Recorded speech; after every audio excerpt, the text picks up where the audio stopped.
Okay, good morning, good afternoon, or good evening from wherever you're tuning in from.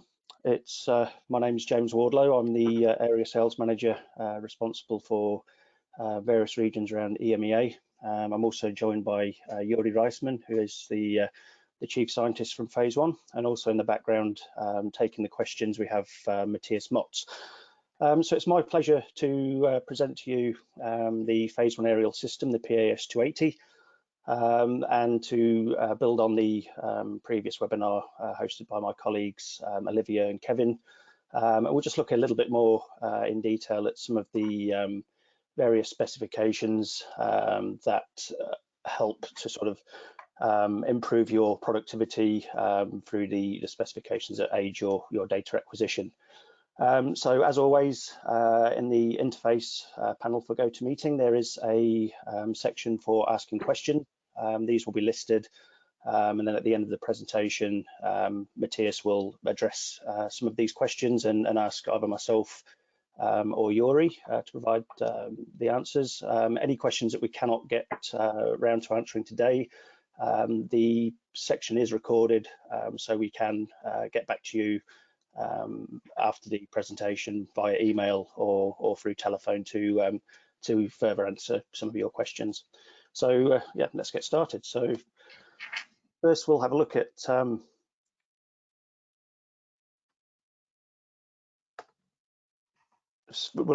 Phase One as a company. So look at some of the background, some of the history. So Phase One as a company was founded in 1993 in Copenhagen, Denmark. So initially was founded supporting the professional photography market with various medium format cameras in landscape photography, marketing, photography, modeling, advertising, that kind of application. We found through the over the years that a lot of customers were actually using the professional cameras in an airborne application. So in 2012, Phase One Industrial was founded. So Phase One Industrial is split into two main groups. So we have the Phase One Industrial for aerial photography, and then we've also got the industrial ground photography department as well.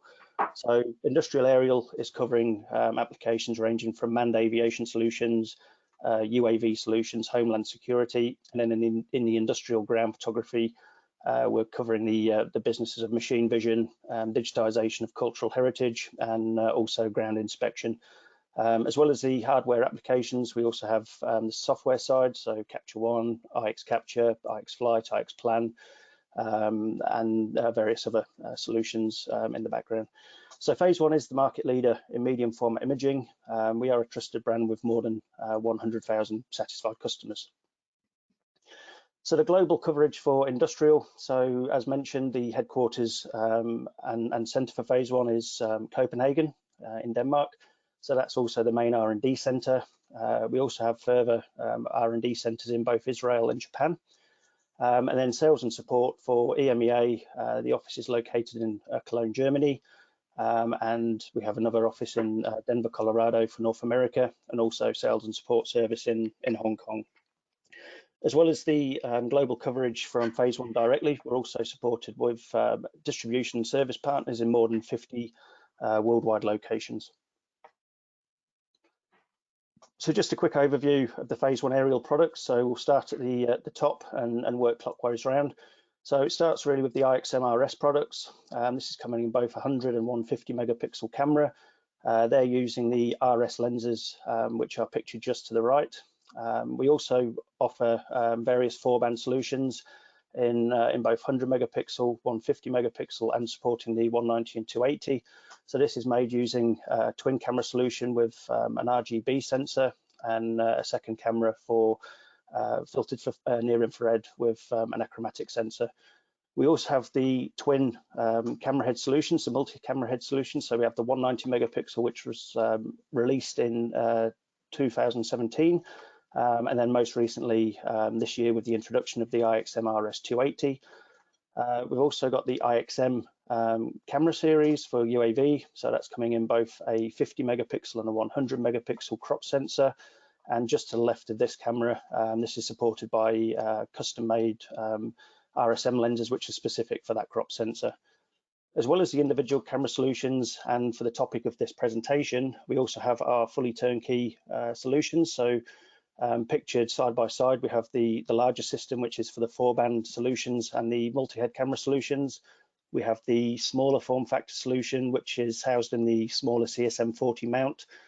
This is for single RGB camera application for either 100 megapixel or 150 megapixel. And we support all of those applications and the 4-band with the IX controller, which is pictured to the left in the 9 o'clock position. That is the current Mark IV generation, and this is basically the brains of the system, which is taking information from the GPS, giving the trigger signal to the cameras, and is also used for the data storage. And then just pictured up from that is the RS lens, which is the lens technology that we've developed for, sorry, not the RS lens, the RS shutter, which is the shutter technology that we have developed for this specific industrial application. It supports our customers with a guarantee of 500,000 applications, and this shutter is found in all phase 1 lens technology. So we look at some of the key applications. So 3D cities, a lot of integration partners and companies are building phase 1 cameras into bespoke oblique systems. So there's a lot of focus at the moment with 3D cities, smart city mapping. We also are involved heavily with the airborne mapping side, engineering, asset management, the 4-band solutions support forestry, agriculture and research. And then we also involved heavily with infrastructure planning, power line monitoring, open pit mining. But I would say as phase 1 industrial is expanding into more and more markets, a lot of our customers are finding especially unique solutions for using the phase 1 cameras. So we'll have a look now at the various PAS280 specifications and the key benefits, and how these key benefits can assist you in your data acquisition, and how the PAS280 therefore is lending itself to being the most economical and efficient sensor for in the category. So the system comes in 2 main form factors. So we have the system on the right. As mentioned, it's housed in the CSM40 mount. It's supporting a single camera only RGB solution for 100 megapixel or 150 megapixel. The system on the left, this is the larger system. So this can take multiple cameras for a 4-band solution, or even house the larger twin head camera solutions for the 190 or the 280 megapixel solution, along with a third camera for the 4-band channel, so for the near infrared camera. All systems are equipped with the IX controller, which is storing the flight management system, the camera control software.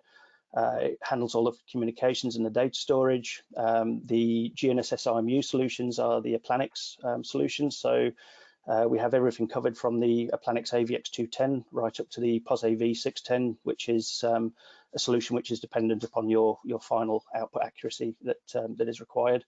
And then on top of that, the systems are provided with IX Capture software, IX Flight for the flight management system, and IX Plan for the planning software. So everything that is supplied with the phase 1 aerial system is fully turnkey. So all it requires is a single power output from the aircraft of 28 volt DC, and then the system is connected just directly from one power outlet. So looking at the more specific sensor and camera specifications, so the RS280F is more than 20,000 pixels across. The new backside illuminated sensor supports data capture rate of 2 frames per second. This capture rate and the specifications of the frame size allows for a 97% forward overlap for a 10 centimeter GSD at 150 knots. And then with the blur control technique, we can achieve basically 10 centimeter GSD at 390 knots whilst maintaining a motion blur of less than 1 pixel. So the sensor itself, as mentioned, is backside illuminated CMOS sensor. It's the latest generation sensor. It has a pixel size of 3.76 micron. It has a wide dynamic range of 83 dB, which improves the light sensitivity for low light conditions. So this in turn allows for more flying hours per day and more flights achievable per year. So although the camera is called the RS280F, the actual physical image volume is 284 megapixels. Just a further note regarding the system itself. As a fully integrated system, the max all-up weight is 32 kilograms, including the mount, controller, camera software, camera packages, and Aplanix units. There's more information in future slides detailing the abilities and the benefits from the reduction in the system weight. So taking a look at the optical principle, how do we formulate the 284 megapixel image? So effectively the system is made from 250 megapixel sensors. These sensors are rotated through 90 degrees, so the cross-track resolution is now in the forward track resolution. We've shifted the actual imaging sensor to the outside of the imaging circle so that the right-hand sensor is capturing the left-hand side of the image. The left-hand sensor is capturing the right side image with approximately 5% overlap in the middle. And then through post-processing, the full 284 megapixel image is stitched together. And this is giving a fully homogenic GSD across the footprint, which is ideal for maintaining geometric accuracy and giving the best output accuracy possible. So no longer is there any direct forward motion compensation on the CMOS sensors, but what is enabled is blur control technique. So blur control technique is eliminating the motion blur by short exposure time, and this is enabled by using high-speed shutters. In the case of the IXM RS280F is 1/2000 of a second, and then the higher sensitivity of the BSI sensor allows for the application of these faster shutter speeds. So in the application where the image is on the right hand side, you can see that it's perfectly suitable to run with ISO settings of up to 800 and still receive perfect image clarity without introducing noise even into the most darkest shadowy areas. So really does increase the amount of flexibility you have with the sensors in terms of your data collection, especially in low light situations. So when the shutter speed is tuned correctly and the speed of the aircraft is also in line, the forward motion compensation is derived. So here's two applications of the blur control technique in operation. So we have two examples here, two nice examples. So the image on the left is from ourselves flying the PAS in a Cessna 206, flying from bottom to top, and then the small private jet flying from top to bottom. So we had a closing speed of approximately 230, 240 knots overall combined in this image. And as you can see with the shutter speed at 1/2000, you still get a perfectly clear image. There's no visible blurring on the aircraft. And then the same can be said for the helicopter, which is in this image actually in flight. So the rotors are fully turning, but because of the blur control technique, there's very little noticeable blur even on the fast spinning rotor blades of the helicopter. So if we actually look now at where the system fits in terms of the cross-track field of view, so the phase one systems are highlighted in blue, so starts at the top with the RS100, then we have the cross-track resolution being shown by the RS150, and then the IXU 1900, and then towards the bottom with the RS280F. So what this is showing is the number of pixels in cross-track. So this is your effective efficiency in terms of data collection based on your side lap. So where you can see we're fitting in is with the large format camera systems. So in terms of efficiency, we're up there with the larger systems. But one thing to note from this is even though the cross-track resolution is still a little bit away off the large format systems, there are a lot of extra specifications and items in aerial survey that will dictate efficiency, and I'll go into that shortly in a bit more detail.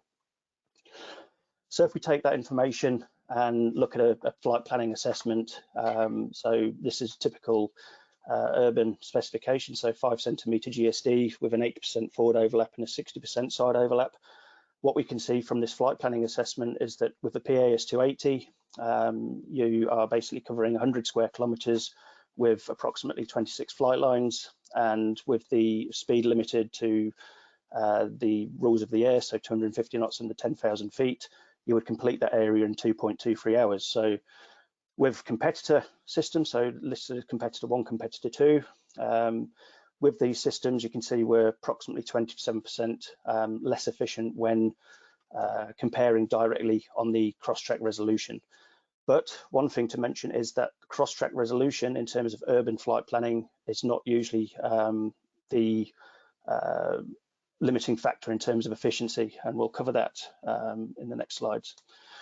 So one factor to consider in urban mapping is that generally in tender specifications there will be a requirement to complete the flight planning and complete the data collection whilst maintaining a minimum building lean. So what is meant by building lean? So building lean is when at the edge of the image the camera is effectively viewing the sides of buildings, the fascias, and this has in the imagery the perspective that the image is actually physically leaning over. So when you have a larger footprint, wider field of view, this building lean becomes more prominent. So as we can see with competitor 1, competitor 2, we have a field of view, effective field of view of 55.8 degrees and 57.2 degrees.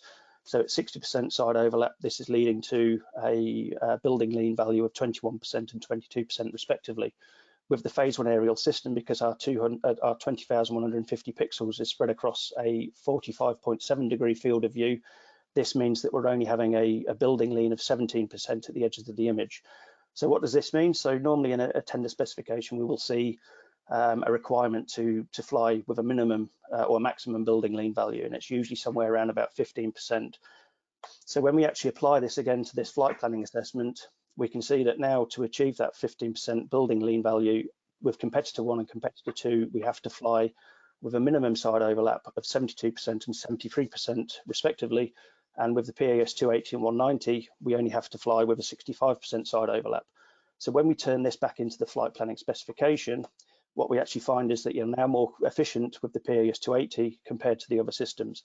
And this is a factor of the reduction in the required side overlap to maintain that building lean, and also the ability for the camera to fly at a much higher capture rate in terms of in respect to the competitor systems. So although the field of view or the footprint in terms of cross-track pixels is less, you can still be more efficient in an urban mapping application. As well as the field of view, another main key feature of the PAS 190 and the PAS 280 especially is the installation weight. So as we can see, the installation weight all up combined for the PAS 280 is 1/3 the weight of a traditional large format camera. So what does this mean? So in terms of actually installing the camera, the job can actually be done by a single person, and this can take as long as the aircraft is ready for the installation. So the adapter plate from the aircraft to the mount is already available installed, and as long as the antenna is installed, it can take one person 15 to 30 minutes to install the PAS 280, as opposed to the competitor systems, which are taking 1 to 2 hours with a minimum of 2 persons. So you can be more flexible in your installation time, which ultimately leads to greater productivity because you can be ready on a quicker turnaround. So the other benefit of the reduction in the weight is the fact that the phase 1 aerial systems can be physically installed into any aerial platform. So if we take, for example, the PAS 100 or the PAS 150, the combined installation weight is less than 19 kilograms.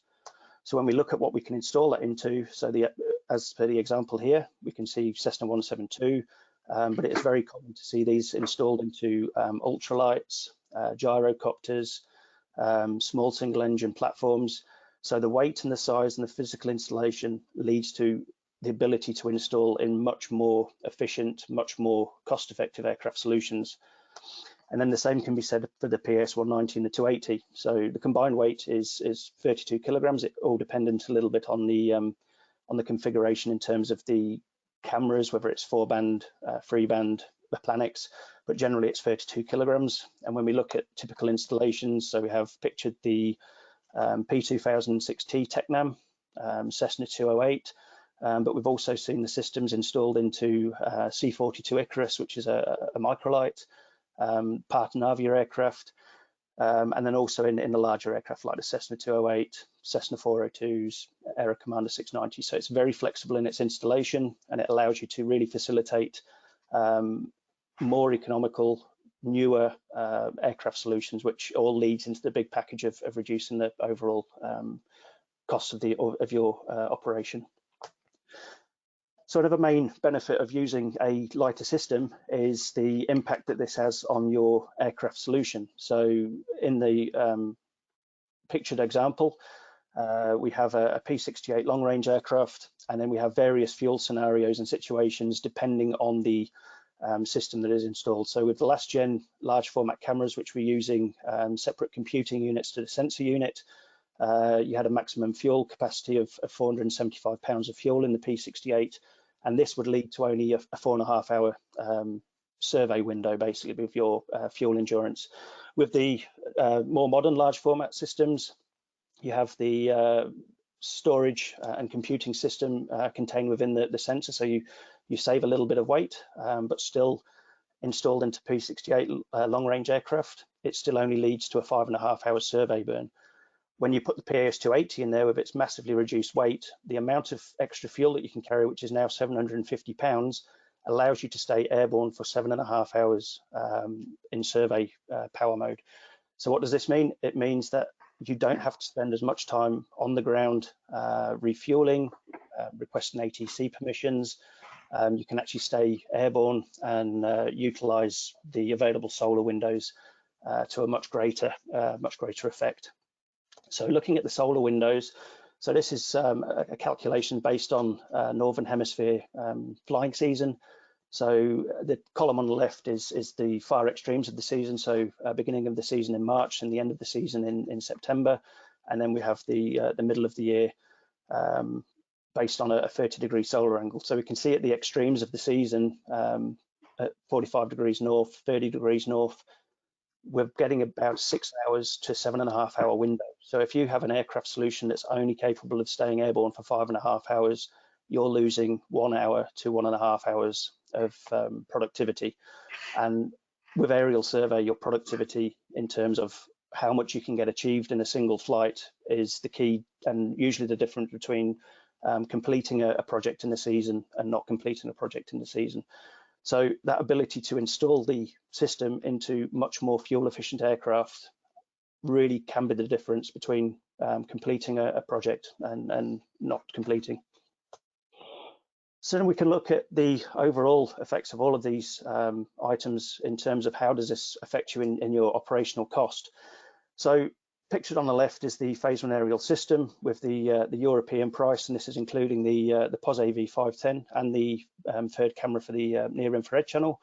And what this is basically showing is the lines on the chart. So we have the bottom blue line is showing operational costs for 50 hours a year, operational costs for 100 hours a year is highlighted by orange. The grey is highlighting operational costs for 200 hours per year.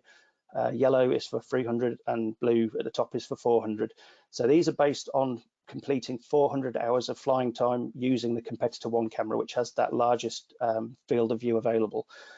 So what this actually is showing you is overall on a yearly cost basis, when you have made the initial investment for the phase one aerial system and you factor in its depreciation value over several years, even though you have to fly marginally more hours with the phase one aerial system, you can still be more operationally cost effective. And this is due to the fact that the actual efficiency difference is only 25% less than the competitor one system, but the pricing in terms of your initial investment is also much lower. So when you translate that into your 5-yearly depreciation values, you are more cost effective on a yearly basis. So everything with our system with regards to the weight, giving you more flexibility in terms of your data collection, your productivity in terms of wider available flying times.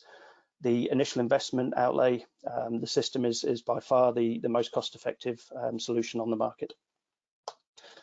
So now we'll have a look at quick look at the actual data acquisition and workflow from the system. So it all starts in the office with the flight planning. So IX Plan is provided with the solution. It's based on dongle licensing, so the dongle can be used between computers. The IX Plan is also installed on the IX controller for remote flight planning. You can even load multiple licenses to a single dongle, which then when combined with a network solution, as long as you have computers that are connected to that network and the dongle is available on that network with an available license, you can use the software. But the software itself is very user intuitive. It has a very easy to use graphic user interface, a lot of easy to use wizards for setting up the project, downloading SRTM, DTM data. The software also allows you to flight plan multiple AOIs within a single flight planning session, and that's even mixing specifications within a single flight plan. So it's very, very user-friendly to use. You can import various different background files for visualizing your flight plan. You can utilize a range of QC tools in the software as well to make sure that the flight planning is done to specification. So it's a very powerful tool for planning your flight. There's tools in there for management, so you can assess the amount of time required with a particular aircraft solution to complete your flying. So very, very user-friendly software. So once the flight planning is complete, the flight planning can be transferred across to the IX controller, and then the image acquisition is ready to take place. So image acquisition is using two main softwares. So we have IX Capture. So IX Capture is the software which is controlling the camera. So through here, the operator can create his flight planning project, give it a name, highlight which fields that he wants to include into the image name. So you have the option of putting in the line number, event number, image number.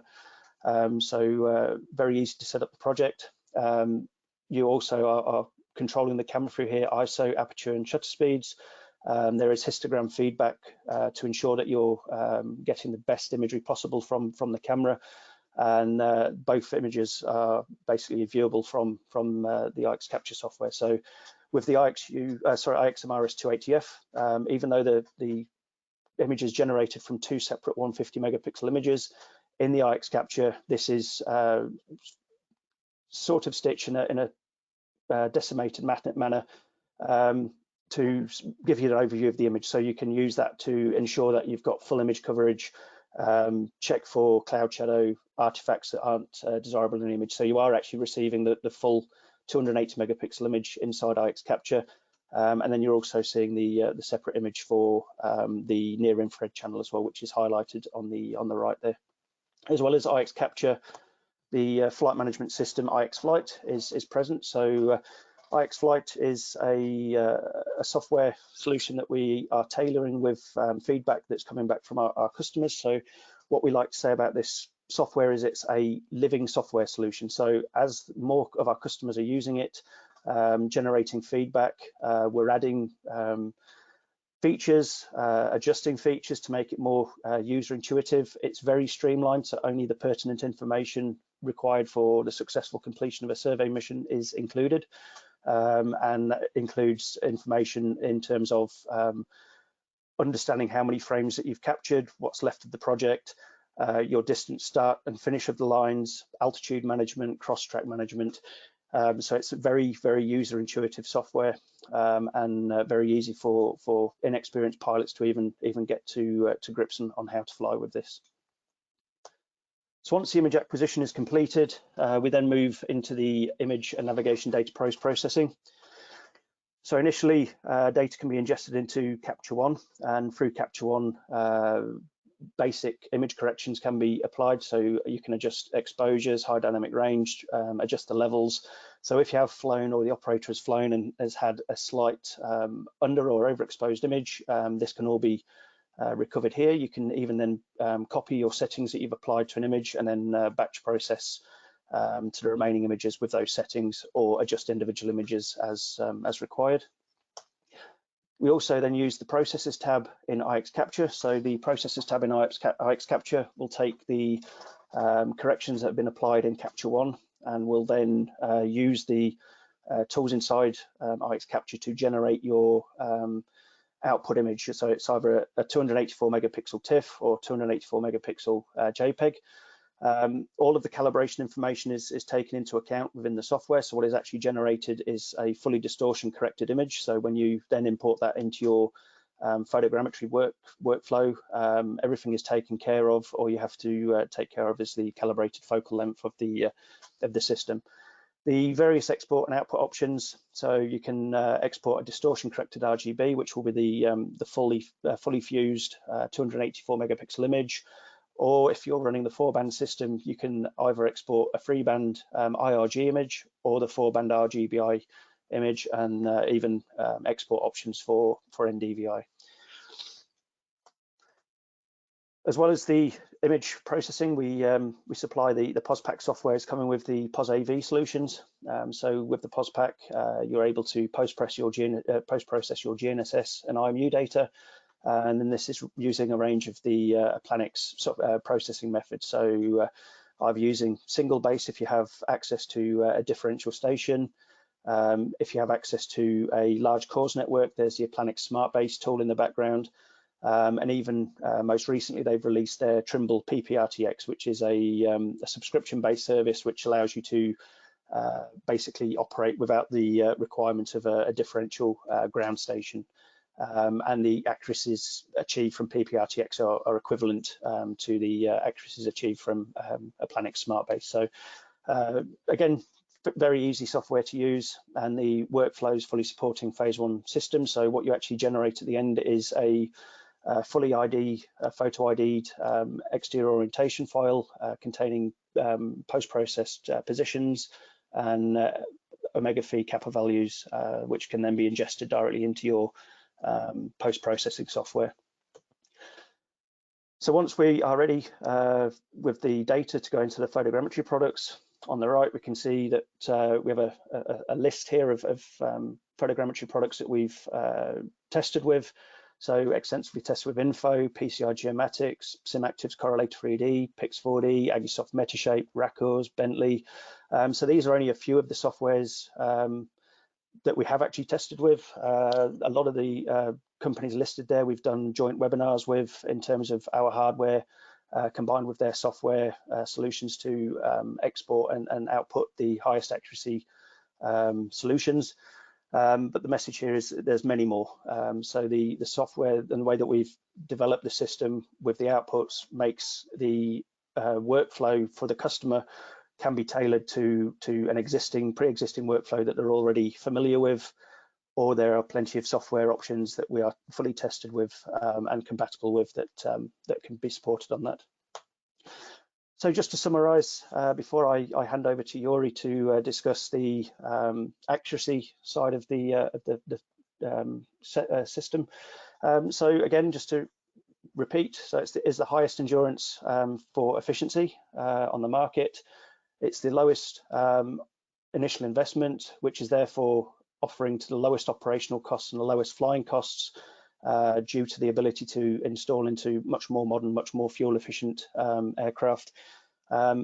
It's using the latest sensor technology, which is supporting a lot of the above cases, but it's also a system that is flexible to utilize or facilitate our customers to collect from resolutions of 1.5 centimeter GSD and upwards. So generally speaking, when using traditional large format cameras below sub 5 centimeters, it's generally the case that you need to start looking at separate solutions to support higher resolutions, whereas the phase 1 aerial system will support the customer from the 1.5 centimeter resolutions all the way up to 30, 40 centimeters. So it's a very complete system and allows the customer to be more flexible in their operation. So thank you for that. I will now hand over to Yuri, who will discuss the accuracy assessments of the phase 1 aerial system 280. Okay, thank you, James.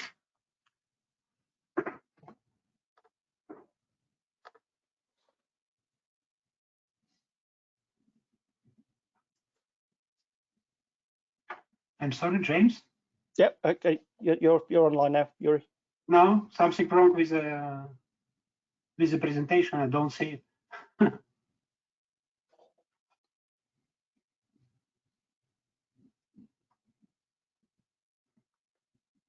James, can you show your presentation? Should be visible. Sorry about this.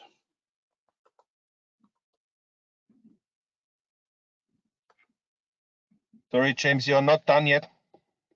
Right. Okay. Can we see Okay. that? Okay. Now it's okay. Yes. Sorry. Okay. Let's. Good afternoon, everybody. I hope all you are well now in this time. Okay, we will start. We will talk about two processes actually connected to accuracy. The first one, it is the calibration of the camera.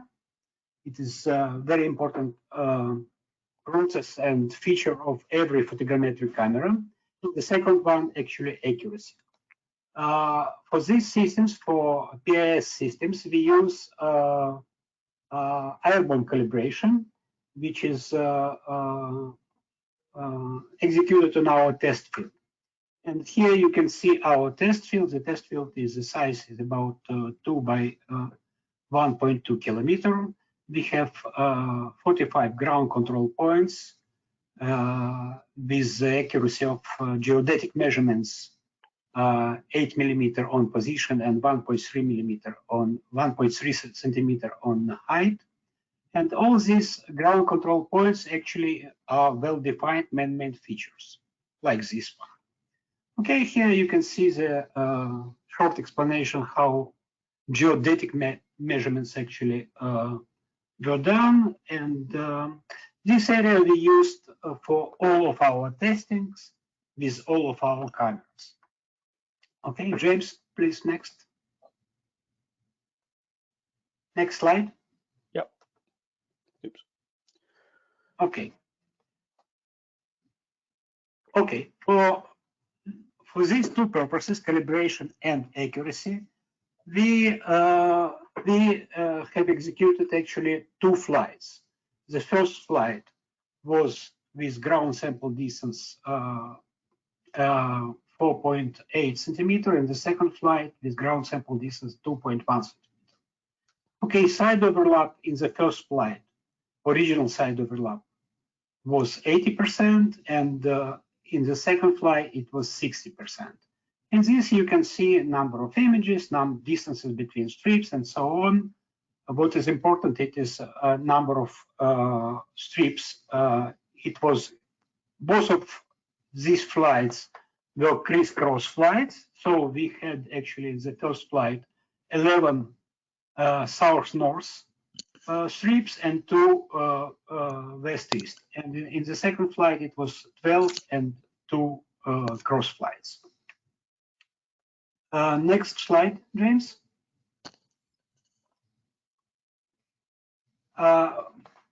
For the calibration flight, the first flight was selected, was chosen actually for as a calibration flight. The procedure of the calibration actually is as following. We have to solve the block consisting of independent left and right images. As James actually presented previously, this camera consists of 2 independent lenses that capture simultaneously 2 independent images, left and right images. We have to adjust all this, to make block adjustment of all these independent images.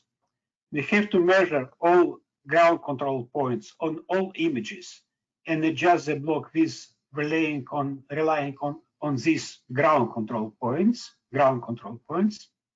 After this, we can create calibration parameters of independent images and relative orientation between these independent images, between a couple of pair of images. And these parameters actually are embedded to the images itself.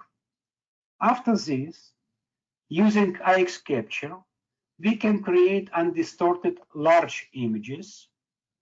And in these undistorted large images, so actually only calibration parameters for these frames The only calibration parameters for these frames is the focal length.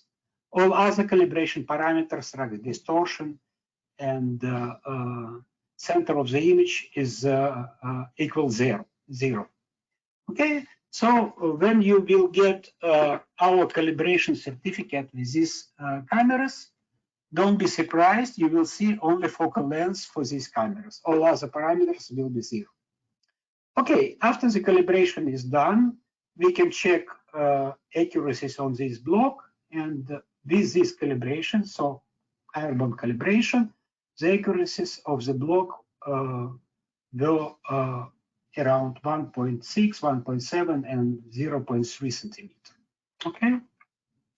So after such type of procedure, we are receiving actually calibration parameters or calibrated calibration parameters and calibrated images, large frames. Actually, it is undistorted images. Undistorted images. Okay, please next slide. James.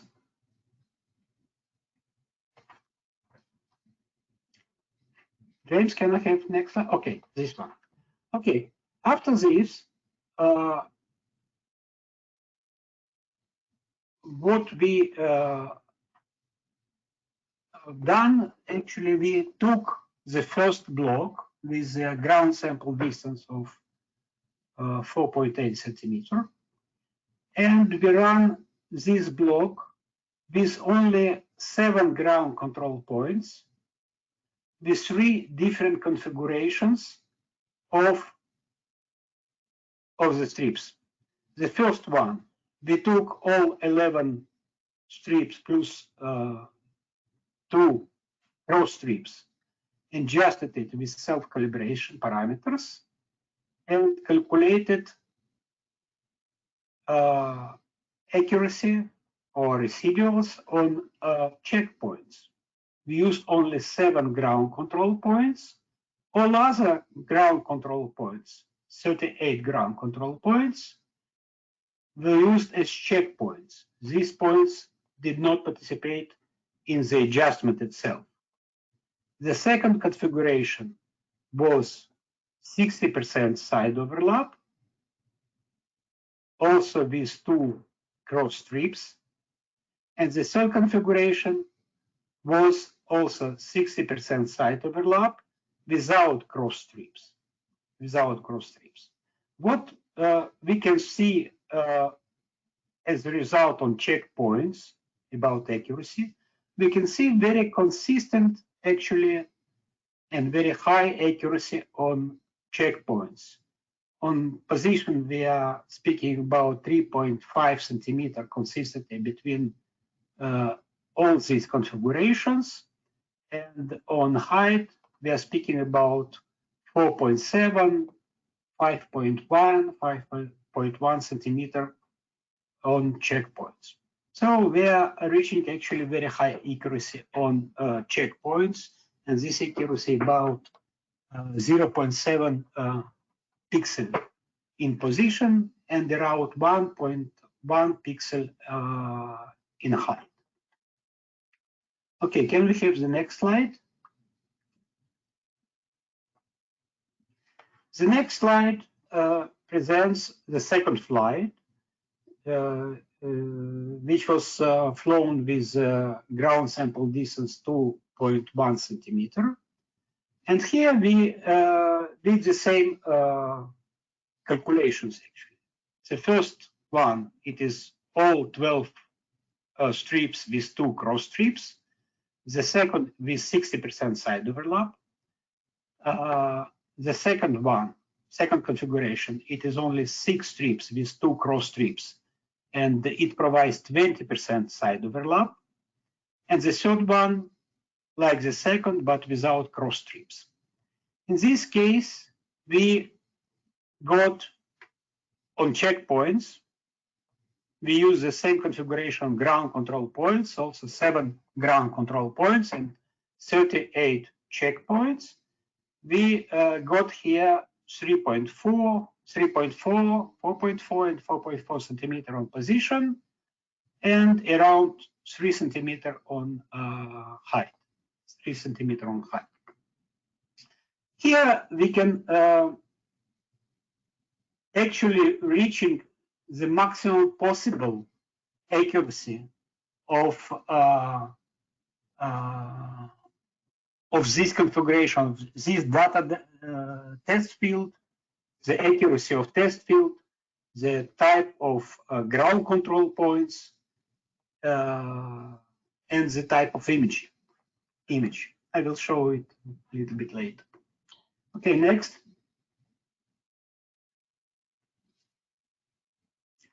Okay, another test we have made for this flight, for the flight of 2 centimeter. We took all these images and we took all these ground control points, 45 ground control points, and we measured all the ground control points stereoscopically with all possible stereo pairs that is possible to combine from these images. And the number of stereo pairs was 325. It means it was average about 7.3 stereo pair per every ground control points. And we calculated root mean square or residuals on ground control points and our stereoscopic measurements. Actually, what we see, we got 2 centimeter, 2 in the 4 centimeter, 2.2 centimeter in position, and 4 centimeter in altitude. So I consider these results are very high and are very good and very promising. And let's go to the last slide. Conclusion. So the results actually are a good evidence that this PIS 280 camera is metric camera with stable and clearly definable calibration parameters. Images captured by the camera of high accuracy, high geometric and radiometric quality, and it is possible to use them for high accuracy mapping projects, including stereo compilation. The grammatic accuracy of a block is around 0.5 pixel in the image plane. What does it mean image plane? It is measurements. Actually, it is not geodetic, it is photogrammetric measurements. It speaks 0.5 pixel actually speaks about internal photogrammetric accuracy without ground control point, without GPS, just internal photogrammetric accuracy of the block itself. It is evidence actually for very good and stable metric parameters of the camera. Accuracy on checkpoints correspond to 0.7 pixel in position and 1 pixel in height, just with using 7 ground control points. Accuracy for stereoscopic measurements were 2 centimeter, and it corresponds actually to 1 pixel in position and to 2 pixels in height. And to further increase the accuracy for very high resolution blocks, if we are speaking about 1-2 centimeter, we need to use larger side overlap. We used actually 20% side overlap, which is very small side overlap, you understand it.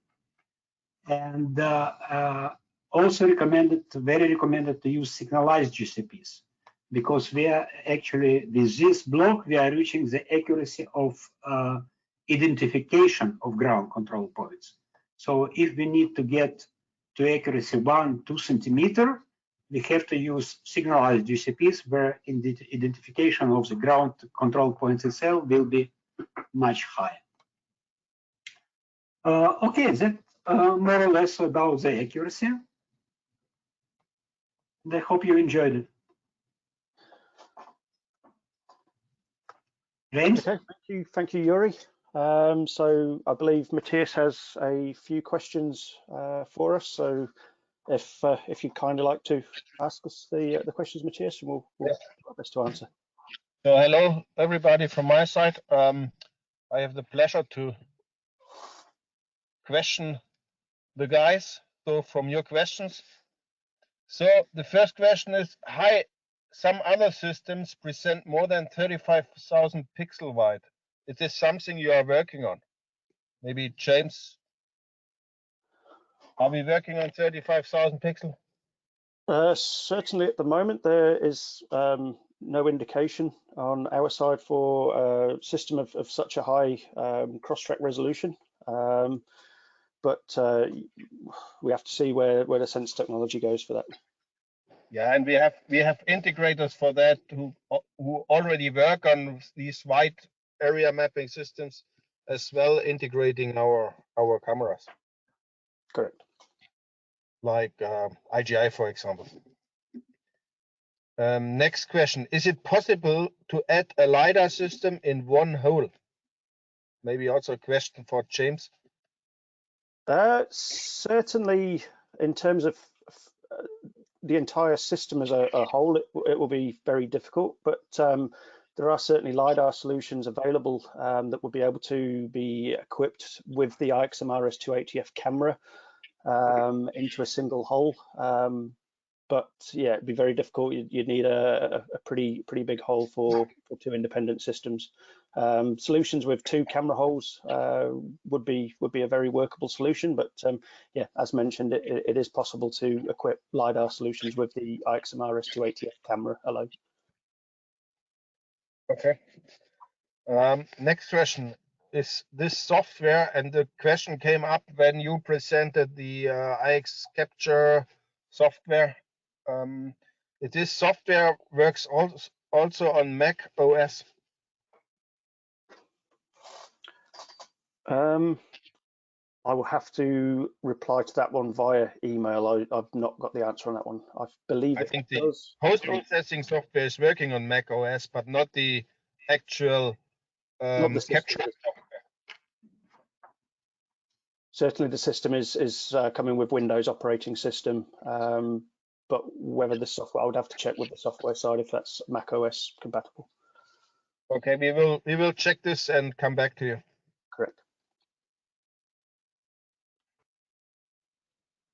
Here's a question for Yuri. What was the size of ground control points and checkpoints? Okay, when we're speaking about the size of ground control points and checkpoints, we are speaking about signalized points. In this case, we didn't use signalized points. It was man-made points, natural points on the ground. So it is a little bit difficult to speak about the size of it. It is some man-made features on the ground. Like corners of buildings or? No, not corners of the building, not corners of the tiles, for example. Okay. On the ground. Okay.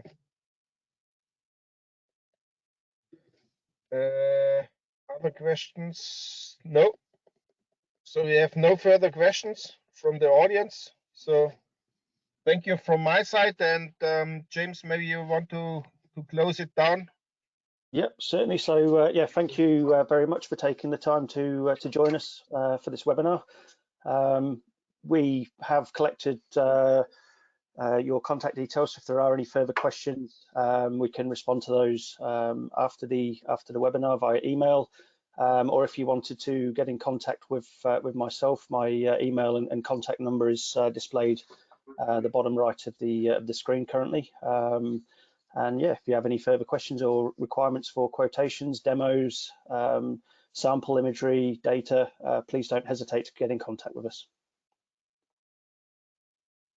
Okay, thank you very much, and enjoy the rest of your days.